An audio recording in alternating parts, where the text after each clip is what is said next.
Good morning po sa inyong lahat. Welcome to another walking talk video. So January na naman po, panahon or period para sa mga nagninegosyo na kumuha or mag-renew ng kanilang mga business permits. So paalala po uli, kaakibat po ng inyong pagkuha ng inyong mga mayor's permits, business permits to operate ay ang mandatory requirement under the SSS law na i-report ang inyong mga empleyado for coverage under the SSS law. Likewise, hindi lang po yung mga nagninegosyo ang nire-require na mandatory na mag-report ng kanilang mga empleyado. Pati po yung mga persons na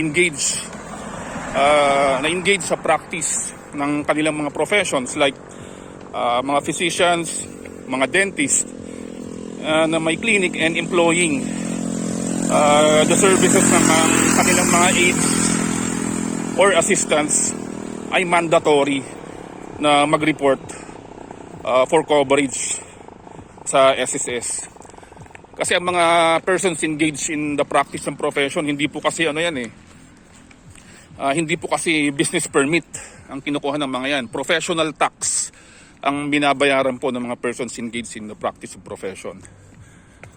So reminder po ulit na kahit iisa po ang ating empleyado, nagninegosyo man po kayo or engaged sa practice ng inyong mga profession, mandatory po na i-report po natin ang ating empleyado for coverage.